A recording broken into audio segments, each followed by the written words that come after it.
Welcome to Pick Up and Deliver, the podcast where I pick up my audio recorder as I step off the train and deliver an episode to you while I walk home. I'm Brendan Riley.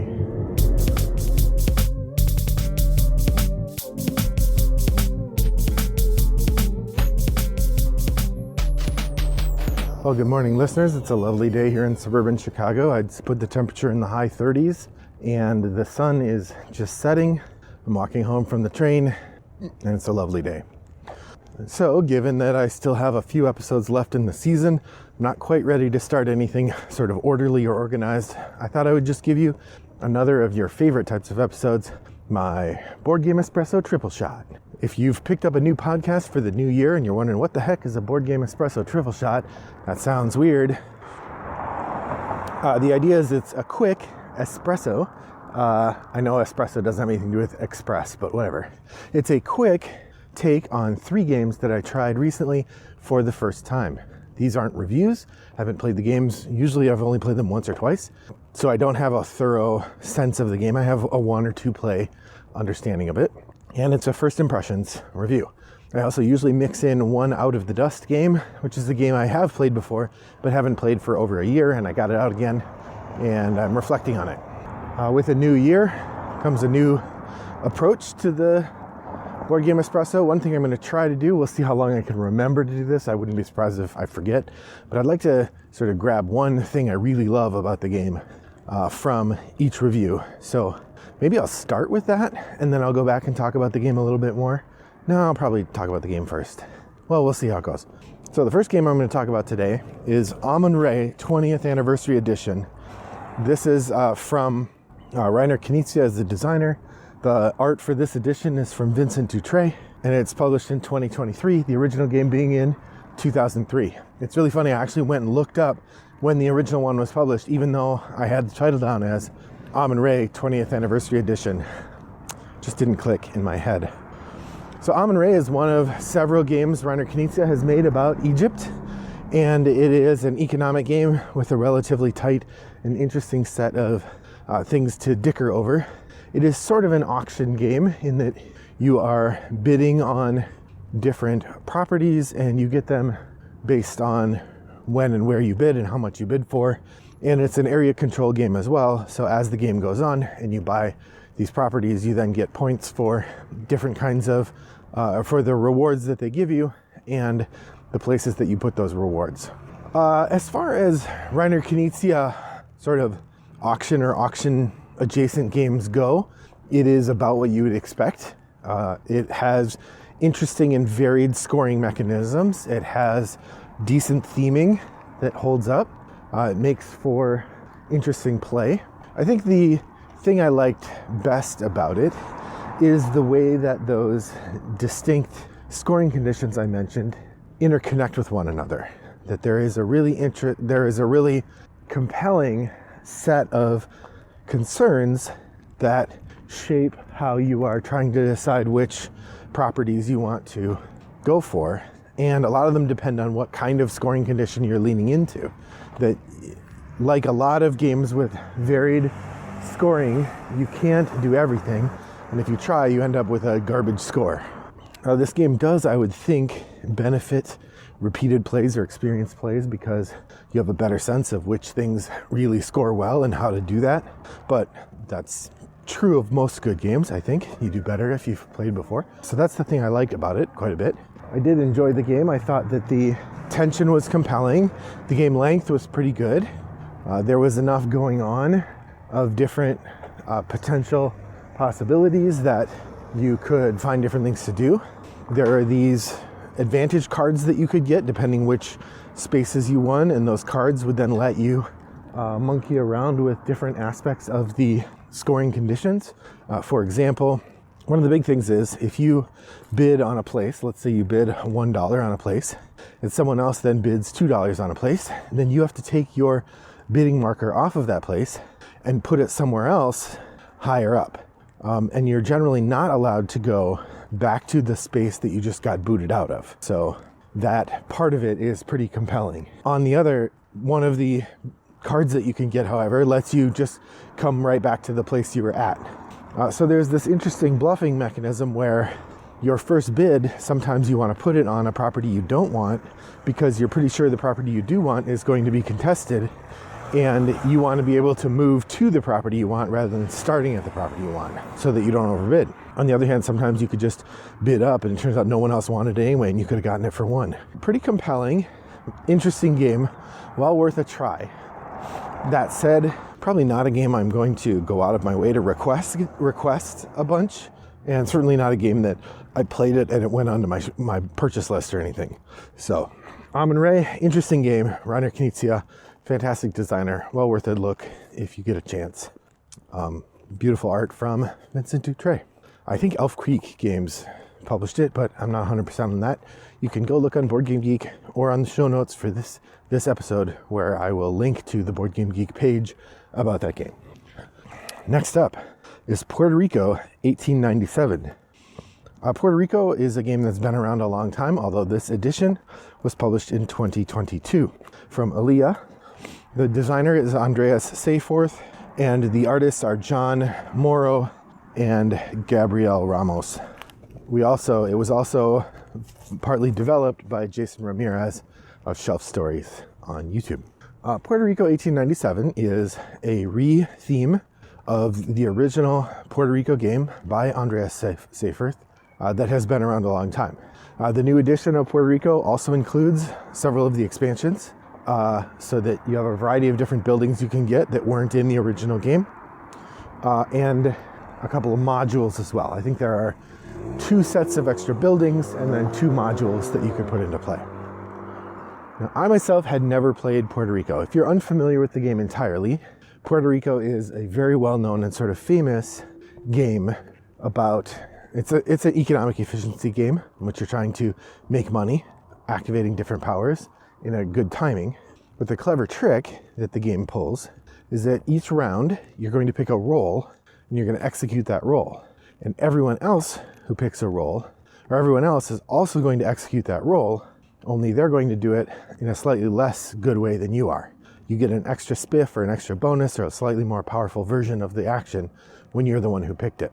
Now, if that sounds familiar, it's because that idea has been taken and used in a lot of other games. I would say most notably in Race for the Galaxy and later Terraforming Mars Ares Expedition, both take advantage of this idea of triggering a roll. Now, Ares Expedition really uses the Race for the Galaxy version, which is instead of each player taking a roll and executing it and everyone else following that or not, instead, in Race for the Galaxy, players each secretly pick one of the phases to activate, and then when you all reveal, only phases that were chosen get activated.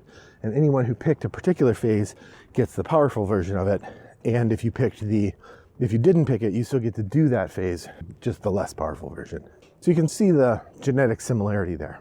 As a game published by a European publisher for Europeans, Rio Grande, I think, had the original license for it in America, Puerto Rico has been sort of infamous for its clumsy handling of the setting, which was European colonists making money exploiting labor in Puerto Rico. The game did not do a very good job of thinking about who the laborers were or representing them as self-determined, and it in fact kind of elided the history of slavery among the colonies in Puerto Rico entirely. So Puerto Rico has been kind of a poster child or poster game for this sort of thoughtless use of setting. Thus, the reimagining of Puerto Rico as Puerto Rico 1897 is specifically aimed to maintain the solid core gameplay that was such a big part of the original game, but to retheme it in a way that it becomes palatable for people to play.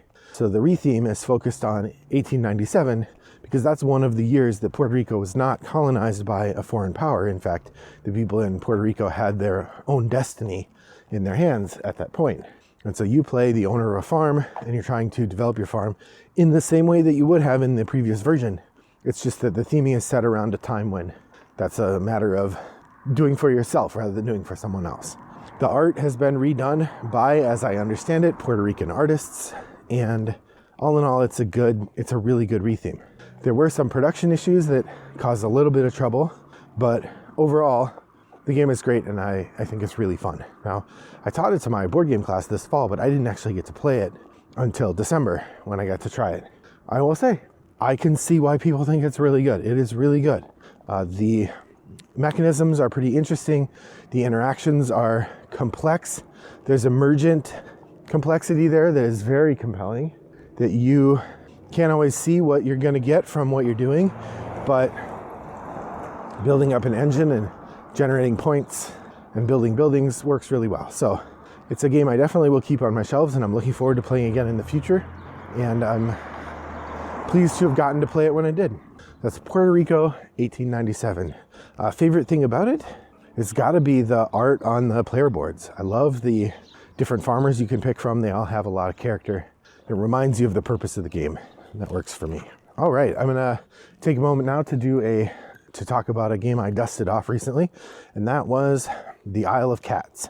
Now, the Isle of Cats is a game that came out in 2019, and I think I got a retail copy of it in 2020, and we really liked it. It's a lot of fun. There's cute cats, and there's interesting stuff going on in the game. It's very fun to play. I really like it. So when they came out with the big box expansion, I went pretty deep in. We got all of the different boards. We got a couple different expansions, and I even sprung for the wooden organizer, which is really nice for setting up the game. The Isle of Cats is a game that has a lot of pieces, so it's nice to be able to pull out those pieces and arrange them in a way that's pretty fun.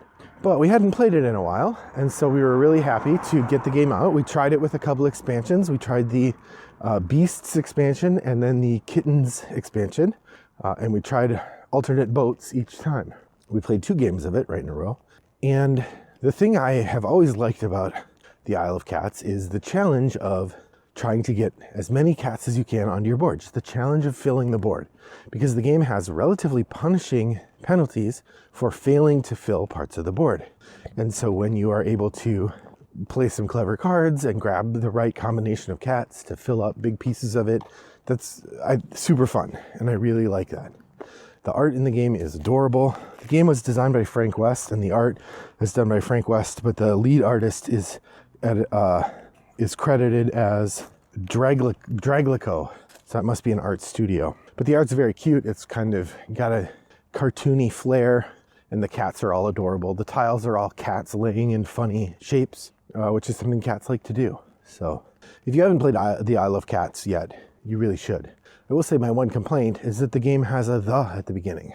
It should not be called the Isle of Cats, because it ruins the pun at the heart of the game, which is the fact that Isle of Cats sounds a lot like I love cats. And when you say them together, the Isle of Cats, or I love cats, Isle of Cats, it's almost indistinguishable, and that makes it funny. But by putting a "the" on there, you threw off the joke.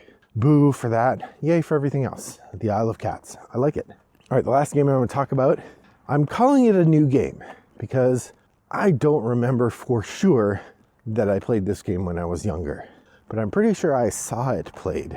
So this game has existed since 1903. It was designed by Edgar Casey, but there are 3 credited designers, one of which has the last name Parker. And this is a game that was published by the Parker brothers, and that is Pit. Pit is the game of stock trading, which sounds lame, but the idea is that you are trying to corner the market in a commodity future. The way the game works, you have a deck of cards, and in the deck are 9 cards for each commodity, and you have as many commodities in play as you have players in play. Some commodities are worth more than others, but each of them has 9 cards. The version I have has the original art from 1903 and comes with a silver bell, which you use to start and stop the round. Everyone is dealt 9 cards, and when the round begins, everyone starts trading commodities as though you're on the trading floor or in the pit. The way you do that is you hold up a certain number of cards, 1, 2, 3, or 4 cards, and they have to be all of the same commodity. And then you say, like, I've got 2, who wants 2? I got 2. Want to trade 2? I've got 2. And you find someone else who's also trading 2 commodities, and you trade with them.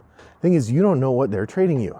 Sometimes you'll trade with somebody and realize you just handed them 2 of the same card they were handing you. Other times, you give away 2, and then you do another trade of 2, and you get back the 2 that you were trying to get, that you got rid of the first time, or something like that. It's a wild and silly game. It goes pretty fast, and eventually somebody has 9 of the same cards in their hand, and then they ding the bell and they stop the round. At that point, they get points based on which card they cornered. That's it. That's how the game works. You go until you've got, I think, 250 or 500 points. Pretty short game, but really fun. Play maybe 6 rounds or 8 rounds, depending on how many players there are and how widely you spread the winning. Pit is an excellent game, really fun. There's a reason it's still available, even though it was created in 1903. It's just good. So check it out if you get a chance. That's Pit from Parker Brothers. Well, thanks for joining me on my walk today. I hope your next walk is as pleasant as mine was. Bye-bye.